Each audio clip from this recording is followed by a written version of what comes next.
अमीर ननद की गरीब भाभी। रीना एक मध्यम परिवार की लड़की थी, लेकिन उसकी भाभी शिवानी एक बड़े घर की बेटी। शिवानी की शादी अभिषेक से लव मैरिज थी। अरे भाभी, ये कितना अच्छा सूट पहना है आपने। काश ऐसा मैं भी पहन पाती। अरे क्यों नहीं रीना, वैसे भी तुम्हारा और मेरा नाप तो एक ही है, जब मन करे पहन लेना। भाभी, आपको आपके पापा ने कितने अच्छे कपड़े गहने दिए हैं। मैं उनकी इकलौती बेटी जो हूँ। बेटी तो मैं भी इकलौती हूँ, लेकिन क्या करे, पापा है नहीं, पता नहीं कैसे होगी मेरी शादी।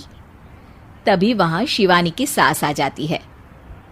अरे क्यों नहीं करेगा भाई तेरी शादी धूमधाम से, आखिर जिम्मेदारी है तो उसकी। और वो दिन भी आ जाता है जब रीना की शादी तय हो जाती है। अभिषेक, क्या हुआ? आप इतने परेशान तो कभी नहीं दिखे, कोई बात है तो बताइए मुझे। अरे शिवानी, वैसे तो शादी का सारा इंतजाम हो गया है, लेकिन गहनों का रेट तो आसमान छू रहा है। कैसे क्या करूं, कुछ समझ में ही नहीं आ रहा। थोड़ी देर में शिवानी अपने पूरे गहने अभिषेक के सामने रख देती है। ये लीजिए, गहनों का इंतजाम भी हो गया। अरे नहीं नहीं शिवानी, मैं ये गहने किसी हालत में भी नहीं ले सकता। ये तुम्हारे पिता ने तुम्हें दिया था और तुम हो कि। तभी वहां सास आ जाती है। अरे तो क्या हुआ, इसकी तो हो गई ना शादी, अब किसे दिखाने हैं इसने गहने। सास गहनों का डिब्बा शिवानी के हाथ से लेकर वहां से चली जाती है। रीना की शादी धूमधाम से होती है और अब वो बड़े घर की बहू बन जाती है। वहीं रीना की शादी के बाद शिवानी और अभिषेक उसकी शादी के कर्जों से डूब जाते हैं। मैं सोच रही हूँ नौकरी करनी शुरू कर दूँ, वैसे भी पढ़ी लिखी हूँ, आपकी थोड़ी मदद भी हो जाएगी। वैसे शिवानी, कुछ दिन कर लो तो अच्छा ही होगा, क्योंकि ज़रूरत भी है। अब शिवानी भी नौकरी करने लगती है और घर खर्चे में अभिषेक का हाथ बटाती है। एक दिन शिवानी, रीना का फोन आया था, कह रही थी कि आने वाले त्योहार में उसके ससुराल जाना है। ठीक है माँ। अरे ठीक तो है, लेकिन एक काम कर लेना, उसके सास ससुर से लेकर पूरे खानदान के कपड़े मिठाइयाँ सब ले आना, और हो सके तो रीना के लिए छोटे से कान में पहनने के बूंदे भी। और क्या है ना, शादी में उसे सारी बड़ी बड़ी कान की ज्वेलरी दी थी, घर में पहनने के लिए तो उसके पास कुछ भी नहीं है। शिवानी सोच में पड़ जाती है कि वो क्या करे, क्योंकि कर्जों और घर के खर्चों के बाद तो पैसे बचते ही नहीं थे। शिवानी फिर अपने पिता को फोन करती है और उनसे पैसे मांगती है। देखो शिवानी, मैंने तुम्हें शादी के वक्त ही मना किया था कि ऐसे घर में शादी करनी ही नहीं चाहिए। अरे अभिषेक को शर्म आनी चाहिए जो ससुराल से पैसे मंगवा रहा है। शिवानी को पिता की बात पर गुस्सा आ जाता है। आप मेरे पिताजी हैं और मैं परेशान थी, इसलिए आपसे मदद की उम्मीद की पापा। अभिषेक को तो पता भी नहीं है कि मैंने आपसे पैसे मांगे हैं। शिवानी सोचती है कि वो अभिषेक से बात करे, लेकिन फिर उसे लगता है कि वो टेंशन ले लेगा। तभी शिवानी की नज़र हाथ के कंगन पर पड़ती है, सीधे बाजार जाती है और उसे बेचकर ननद के घर ले जाने का सारा सामान लेकर आती है और सास के सामने रख देती है। हाँ ठीक है, लेकिन फल थोड़े और अच्छी क्वालिटी के होने चाहिए थे। शिवानी कुछ नहीं कहती, वहां से चली जाती है। एक दिन शिवानी, रीना का फोन आया था, बहुत रो रही थी। क्यों माँ, क्या हुआ? सब ठीक तो है ना उसके ससुराल में? अरे तूने तो उसकी नाक ही कटवा दी। अब मैंने क्या कर दिया माँ? कह रही थी कि बड़े घर की बहू है भाभी, जो कपड़े दिए वो ब्रांडेड भी नहीं थे। तू तो जानती है ना उन लोगों का पहनावा कितना अच्छा है। तू तो मेरी बेटी का भला कभी सोचती नहीं। हाय भगवान, अरे बड़े घर की बहू है, इसी बात की जलन है ना तुझे, लेकिन याद रख मेरी बेटी का सोचने के लिए भगवान है, तुम लोग कभी उसका बुरा नहीं कर पाओगे। अब शिवानी के मन में सवाल था कि क्या ईश्वर सिर्फ रीना के साथ है, उसके साथ नहीं। लेकिन उसे सुकून था कि वो अभिषेक के साथ उसकी जिम्मेदारियों को निभाने में बराबरी की हकदार है। शिवानी वहां से चली जाती है। वो सास से कुछ नहीं कहती, क्योंकि अमीर घर की बहू बनकर रीना को भले ही सुकून ना हो, लेकिन गरीब घर की बहू बनकर शिवानी खुश है, क्योंकि खुशी पैसों से नहीं, पीले दांत वाली बहू। रंजना कभी ब्रश नहीं करती थी। उसे कितनी बार उसके माँ बाप ने डांटा, लेकिन उसका कोई असर उस पर होता ही नहीं था, जिस कारण से उसके दांत पीले पीले हो जाते हैं। शादी के बाद अरे बहू, वैसे तो तुझ में कोई कमी नहीं है, पर तेरे दांत इतने पीले कैसे हैं बेटा? कैसे मतलब? कोई सर्जरी थोड़ी ना कराइए। वो तो क्या नाम, मैं ब्रश नहीं करती थी तो पीले हो गए। अब क्या करूं? आप कहे तो लाल करवा लूं या फिर काले? यार ये क्या है, क्यों माँ से लड़ रही हो? लड़ रही हूँ? अरे मैं लड़ रही हूँ या ये बोल रही है कि दांत पीले हैं, पीले। अरे तपस्या थोड़ी ना की है इन्हें पीले करने के लिए। बकायदा ब्रश नहीं किया है 20 साल तक, तब जाकर। छी, कैसी बात कर रही हो? ये उस वक्त तो पीले नहीं थे जब हम लोग तुम्हें देखने आए थे। अरे तब साफ करवा लिया होगा डेंटिस्ट के पास जाकर। अब देखो कैसे पीले पीले लग रहे हैं। रंजना सास की तरफ गुस्से से देखती है। फिर शुरू हो गई पीले पीले पीले।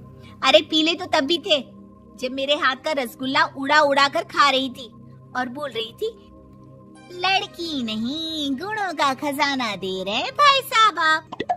खैर, अब वो लोग करते भी तो क्या करते, पीले दांत वाली बहू पल्ले पड़ी थी तो झेलना तो था ही। एक दिन कीर्तन में रंजना गाना गा रही थी। अरे कमला बहन, माँ का द्वार है, यहाँ तो सब शुद्ध होकर आते हैं, फिर अपनी बहू को ब्रश भी नहीं करवाती तुम। दूर से पीले पीले दांत भक्ति में बाधा उत्पन्न कर रहे हैं। अरे कोई 2 साल के बच्चे थोड़ी ना लेकर आई हूँ मैं बहू बनाकर। अच्छी खासी लड़की है, अरे कैसे करवाऊं ब्रश? ये तो उसे खुद करना चाहिए ना।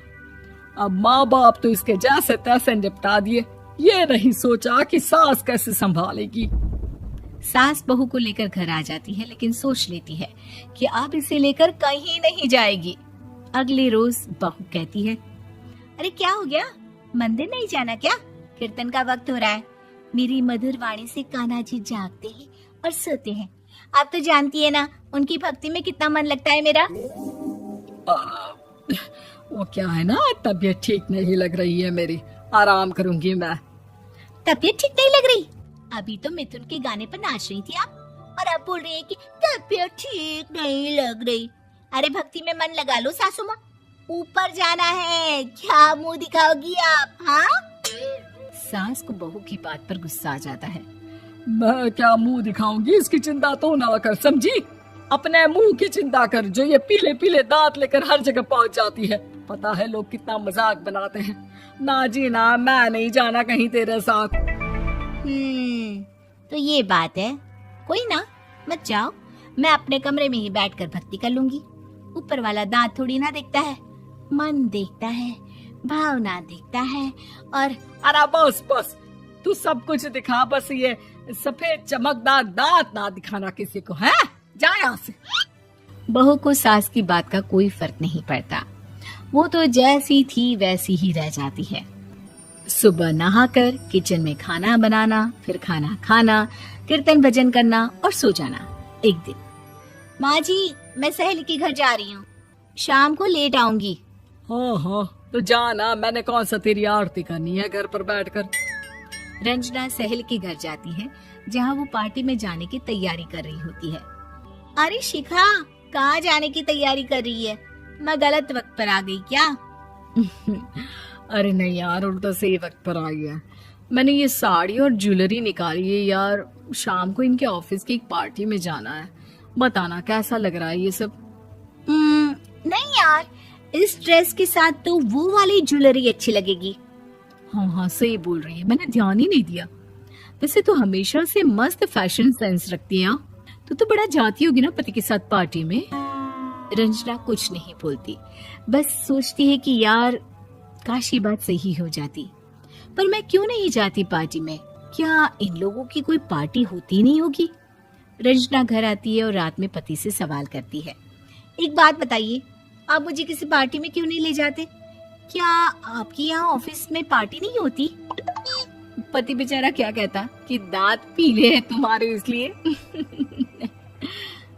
अरे कोई पार्टी होती नहीं हम लोगों के ऑफिस में, तो कहाँ से लेकर जाऊं?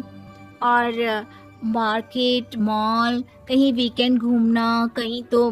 अरे यार सारे हफ्ते में एक छुट्टी मिलती है, तो सोचता हूँ कि आराम ही कर लूं। क्यों? रंजना मन मार के रह जाती है। पहले कभी सास के साथ मंदिर जाया करती थी, लेकिन वो भी सास ने ले जाना बंद कर दिया। घर बैठी बैठी रंजना बोर हो जाती है। तभी उसे आइडिया आता है और वो मायके जाने का सोचती है।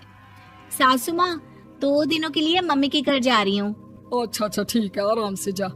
और हाँ, माँ से कुछ अच्छी आदत सीख कर आना कि कैसे शरीर के हर भाग की तरह दांतों की सफाई भी जरूरी होती है, समझी? शुरू हो गई ना आप। वो लोग आपकी तरह नहीं है कि छोटी छोटी बात का बतंगड़ बना दे। उन लोगों के लिए मैं मायने रखती हूँ, ना कि मेरे पीले पीले दांत।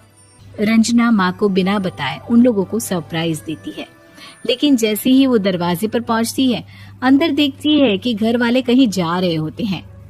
अब माँ, काश रंजना दीदी के दांतों वाली प्रॉब्लम नहीं होती, तो वो भी हम लोगों के साथ चलती ना बुआ जी की बेटी की शादी में। हाँ बेटा, लेकिन अब उसे कौन समझाए कि उसको उसके पीले दांत नहीं दिखते, लेकिन उसके आसपास के लोगों को कितना एम्बैरेसिंग फील कराते हैं। मुझे तो कितनी बार उसके स्कूल की टीचर ने शिकायत की कि उसके साथ कोई लड़की बैठना भी नहीं चाहती, और ना ही कॉलेज में कोई उससे बात करना चाहता था। लेकिन पता नहीं क्यों उसे ये बात समझ में ही नहीं आती। कोई कमी नहीं है उस लड़की में, बस यही कि दांत पीले हैं। वो तो भला हो जीजा जी और उनकी माँ का, जो दीदी को जैसी है वैसे ही रखा हुआ है। रंजना को अपने घर वालों की बात सुनकर बहुत दुख होता है। वो सोचती है कि वो क्या करे, लेकिन फिर वो सीधा डेंटिस्ट के पास जाती है, अपने दांत चमकाती है और कसम खाती है कि वो रोज ब्रश करेगी। अरे क्या हो गया? तुम तो 2 दिनों के लिए गई थी ना। पर कोई ना, अच्छा है, चलो आ गई तो। रंजना सास के सामने आकर खड़ी हो जाती है और पूरी स्माइल करती है, उसके चमकदार दांतों को दिखाती हुई। हैं? चले मंदिर। माँ, मुझे माफ कर दीजिए, मैंने आप लोगों को बहुत एम्बैरेसिंग